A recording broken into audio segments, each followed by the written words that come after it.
Bueno, pues vamos a continuar con la historia eh, de mi experiencia como migrante. Después de presentarme yo y aprobarme mi nacionalidad, que ya estaba aprobado todo, pues había que, se lo propuse a mi hija, le dije a mi hija, hablé con mi hija, le dije que yo podía presentarla, antes de que cumpliera los 18 años, podía presentarla y si todavía era menor de 18 años, pues le aprobaban, le daban la nacionalidad a ella, que le llamaban nacionalidad por opción, creo que se llamaba, la mía era por origen, ella era por opción. Y entonces, que yo podía presentarla y, y le daban la nacionalidad a ella también. Entonces se lo di a mi hija y le dije que si ella quería, yo la podía presentar y si se la aprobaban, pues ella tenía un camino. Si en un futuro quería salir del país, tenía una forma de salir legalmente, porque de Cuba se iban muchas, muchas, muchas personas. Se han ido millones de personas y entre todos esos millones se han ido muchísimos de forma ilegal.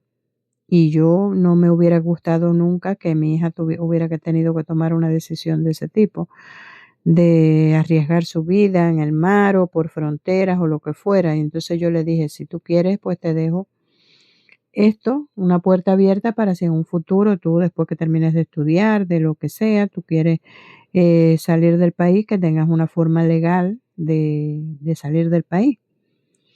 Y, y nada, así lo hicimos. Ella me dijo que sí, que ella quería que la presentara, que se la pidiera, pero que si se la aprobaba, ella lo que quería era salir en ese momento del país, que ella no quería continuar estudiando una carrera dentro del país, que si tenía la oportunidad de estudiarla afuera, pues ella quería estudiarla, salir.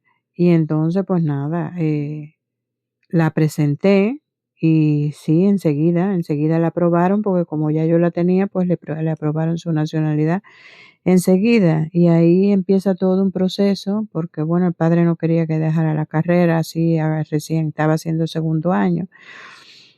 No quería que abandonara la carrera y aquello fue todo un proceso de toma de decisiones, horas y horas de conversaciones, de de tomar decisiones, de pensárnoslo, de conversarlo y conversarlo y conversarlo. Yo le dije muchas veces que ella estaba en la universidad ya, tenía una carrera en sus manos, que la iba a abandonar y a lo mejor jamás podía volver a poner un pie en una universidad, todo era muy incierto. Pero bueno, ella lo tenía clarísimo, ella dijo que sí, que ella estaba dispuesta a correr el riesgo y ya está, que ella quería salir. Y entonces ahí empiezan muchas personas, unos a decirnos que era una locura abandonar la carrera, otros nos decían que era una locura tener la oportunidad de sacarla del país y no hacerlo. Y bueno, fue un proceso bastante fuerte porque ahí empezamos a tomar decisiones de vendimos muchas cosas de las que teníamos en la casa, casi todo. Cambiamos la casa pensando en que no sabíamos, no sabía, era una decisión totalmente a ciega, no sabíamos si íbamos a venir y quedarnos definitivamente, no sabíamos, yo pensaba inicialmente que cuando aquello había que ir a Cuba cada 11 meses, yo lo que pensé fue venir, trabajar, ayudar a mi hija para que si podía estudiar como ella quería, irla ayudando, pero ir viajando a Cuba cada 11 meses, que eran las pautas que te marcaba antes la ley, que había que, para no perder la residencia en Cuba, había que viajar cada 11 meses, había que pagar 40 euros mensual al consulado de Cuba para poder mantener la residencia. Bueno, una serie de cosas que pensé desde Cuba que iba a ser, y luego, claro, la historia te va cambiando el camino. Y entonces nada, después tuvimos que pasar en emigración, había que ir a solicitar lo que le llamaban o permiso de viaje o carta blanca. Había gente que le llamaban carta blanca. Yo la verdad que ni me acuerdo ya muy bien cómo era. Sé que era un permiso que daba Migración para poder salir.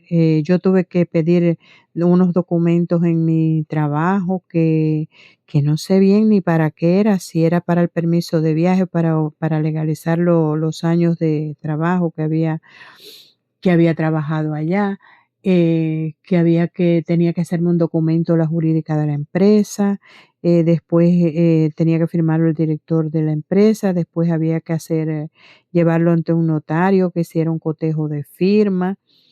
Bueno, un proceso ahí bastante largo. Después, entonces ya cuando teníamos todo eso, había que presentarse en migración y yo pensé que, bueno, sería la liberación de los trabajos y tal, lo que pedirían. Y cuando llegamos ya creo que ya en ese momento ya teníamos o creo que migración exigía para darte ese permiso, era tremendo estrés porque mi marido podía salir, Lucy podía salir por la nacionalidad, pero en ese momento todavía no le había llegado la inscripción de nacimiento y decidimos sacarla con visado. Yo solicitarle un visado a ella y uno a mi marido.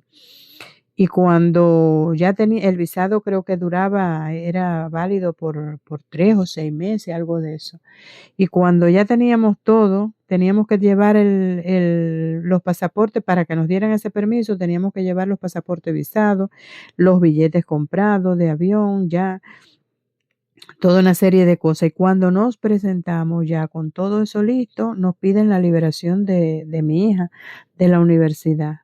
A esa hora, a empezar a correr, a buscar firmas y cosas de todas las personas que tenían que firmar aquella carta de liberación. Y nos costó muchísimo. Yo tuve que dar mucho viaje porque tenía que firmarlo la rectora de la universidad y aquello costó, bueno, Dios y ayuda, que estaba en segundo año nada más y costó muchísimo para que le dieran aquella liberación por fin.